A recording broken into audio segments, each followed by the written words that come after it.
BJP has brought back RSS veteran Ram Madhav to spearhead the assembly election campaign in Jammu and Kashmir alongside G. Kishan Reddy. The move comes just weeks after hard-hitting opinion piece suggesting that the 2024 Lok Sabha election was a mandate for humility.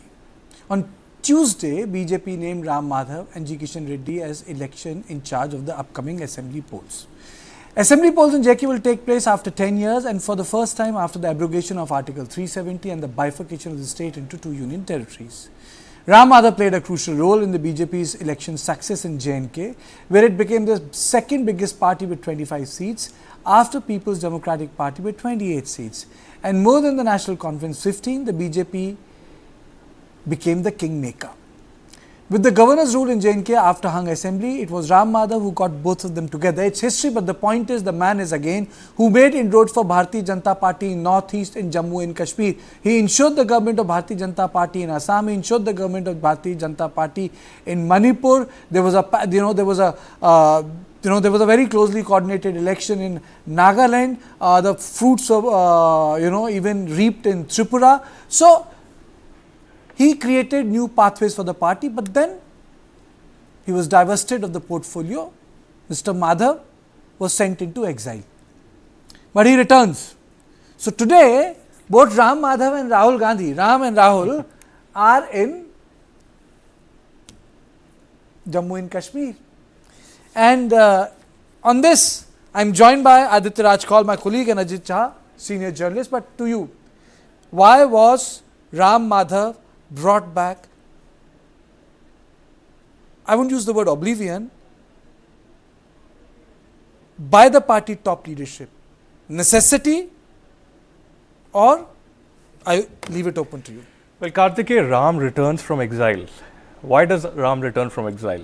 And what do people do when Ram returns from exile? He goes to Ayodhya? He goes to Ayodhya and there is a celebration, there is a Diwali. So perhaps before Diwali, BJP wants to celebrate Diwali in Jammu and Kashmir. That's my short and simple crisp answer. You know, the question is, as I mentioned earlier as well, Ram Madhav has been a critical negotiator with a kind of political acumen and friendships across party lines. He last time was the critical player and negotiator from the BJP who had talks with Hasib Drabu from the PDP, the former finance minister, also Sajad Lone. And, you know, they became ministers later. There was a common minimum program that was brought in. And nobody at that particular time in 2014, 2015 had imagined that a North Pole, South Pole alliance of PDP and a BJP can really happen. Now that that has happened, a lot of water has flown down the Vitasta or Indus. So we now know what the reality is. And nobody, certainly nobody can rule out a possibility of a BJP and an NC alliance, even though there are talks right now for pre-poll alliance between Congress and NC or a larger India alliance. Let's remember that the National Conference was with the BJP during the time of Atal Bihari Vajpayee. Omar Abdullah was a junior minister in the Ministry of External Affairs, and they've had good and bad days together. So let's remember that posturing before the elections is very different from the reality of the day post-election. So we'll see a lot of surprises in the run-up to the elections. As Suhail also pointed out, Engineer Rashid contesting perhaps on 20 plus seats. Will we see that in North Kashmir, South Kashmir and Central Kashmir? And will he be, let's remember, the boycott vote, you know, this boycott vote which was completely being boycotted is coming out. People want to express themselves in Indian democracy, and the boycott vote perhaps will be taken by Engineer Rashid. In how many constituencies will he be able to dent? In how many constituencies will he be able to win? And finally, even if he gets 5 seats, who will he support is the big question. I'm also joined by Ajit. You know, Ajit, temperature has really soured the valley. Ram Madhav is back. Rahul Gandhi and Mallikarjun Kharge is there. I mean, this is like a true multi-cornered assembly election in J&K. It becomes interesting. Do you think that Rahul Gandhi will be able to stitch an alliance because he wants a broad-based alliance? Get even PDP together, will he be able to do that? And what's your take on Ram Madhav? Let me start with Ram Madhav. The return of Ram Madhav is actually showing the growing clout of RSS in the Sangh Parivar. basically. Ram Madhav is a typical RSS man who was loaned as General Secretary in 2014. And when, after he sort of formed this successful alliance with PDP for 3 years, which was unheard of, BJP and PDP forming an alliance, the North Pole and the South Pole, as someone pointed out. So this is something only Ram Madhav can do inside the BJP RSS. In fact, Ram Madhav has been a great success in terms of the Northeast as well. He's a master of foreign affairs. He's a person who always thinks out of box. But his return is actually showing the growing clout of RSS in policy decision making. That is very important. Number two, I think if anyone in Jammu, which has 1/3 of the seat of total Kashmir, almost 30 out of 90, I think the BJP can form a strong alliance if they get a local partner, maybe a PDP, maybe someone else. With regard to Rahul Gandhi, at this moment, it seems that the National Conference and Congress is hoping to form a strong alliance, an India alliance in Jammu and Kashmir, given the fact that they have been partners in the past, and given the Lok Sabha performance. See, the National Conference used to be very strong in rural areas. The Congress used to have a base in the urban areas. So in many ways, they kind of complement each other. So I think at this moment, initially, the elections are almost almost 2 months away, let's say, and or 6 weeks away. And a post-election, depending on the numbers, alliances might change. But at this moment, it seems like they seem to have an advantage, the NC Congress, which is heading for an alliance, the India alliance. Which alliance is an organic alliance? Is NC Congress an organic alliance today? Is it correct, Aditya? It is, of course. Congress, NC are a natural alliance. They have a wavelength. I think there is a chemistry and friendship between Omar and Rahul also. They have great regard for Farooq Abdullah. But let's remember that what are the chances of the Congress party right now? They've been trying to go hammer and tongues in Jammu as well as in Kashmir. They lost Ghulam Nabi Azad.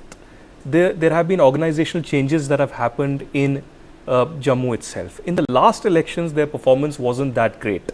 In the Lok Sabha elections, they weren't really as strong as NC or the BJP or the PDP or even Engineer Rashid, if we consider. As of now, practically speaking, even if we don't speak of an alliance, I think NC certainly is sure of getting 25 plus seats. The PDP perhaps 5 to 7 seats. BJP perhaps close to 28 to 30 seats in Jammu, no seats in Kashmir, and I'm not sure even if they will contest. Aditya, if you're saying 28 seats, it is 3 more than what they got last time. It is, because of the delimitation also. There have been changes. There are 90 seats now. There are 2 reserved for the Kashmiri Pandits that will be nominated. So we'll have to see how things unfold, and it seems that the BJP and the RSS have done some talking and some internal negotiations, and only after that Ram Madhav has been sent. So is it correct? This used to be the talk, Ajit. This used to be the talk that the entire agenda would be, when you politically look at the state, people would say that the valley has some sort of the veto on the politics of Ladakh and Jammu.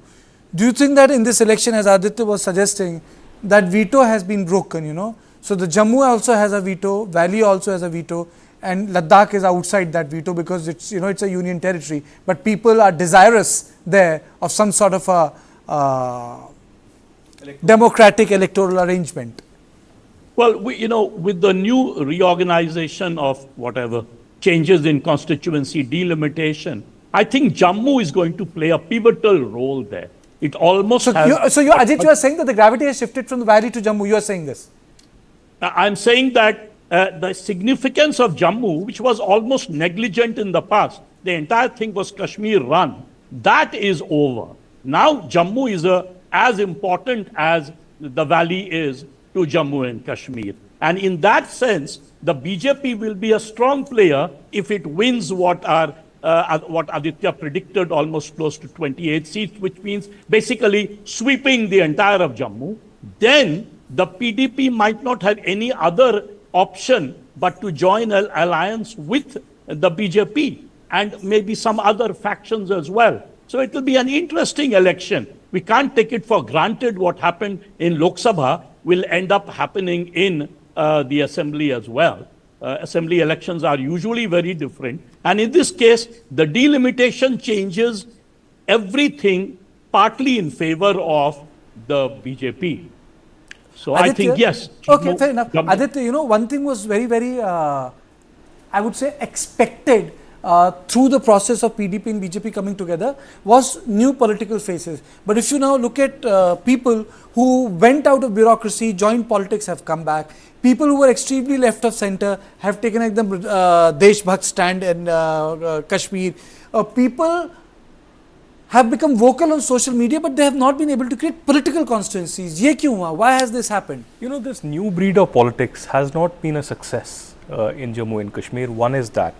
Secondly, even the BJP, if we look at the history of the BJP in Jammu and Kashmir, they haven't had a base in Kashmir Valley. The RSS has a base in Kashmir Valley, but the BJP doesn't. In many of the assembly and the Lok Sabha elections that have taken place over the last many decades, there are no inroads whatsoever that have been created. Even when the PDP-BJP government was in place, there was no electoral success. There's a Muslim majority there for sure, but there's been successive, separatist organizations that have been active at least till 2019. So even in the last elections, we saw organizationally BJP growing in the Kashmir Valley, many youth joining it. In the local elections as well, BJP was victorious in South Kashmir and other areas. But when it comes to assembly and Lok Sabha, I think it's a far-fetched call. But as of now, I think it's a very, very interesting election. The day it was announced, I told you that I had not expected it to happen. I'm pretty much sure that, even National Conference leaders had not predicted it. So the BJP, I'm sure, has done some kind of a calculation, and there is some kind of a surprise in store for us, not before or during the election, but post-elections. But very quickly, is this the consensus, Ajit, before I close this session, that RSS is having a greater say in BJP now, and one person who has been handling the organization, not directly, but indirectly, was pretty surprised by this appointment in BJP? Am I audible? I didn't hear the last part of it. That one person who was indirectly handling the party was pretty much surprised by this appointment of Ram Madhav. Must have given a sleepless night. Yeah, you see, the RSS has become very important because the BJP's numbers are down, number one, right?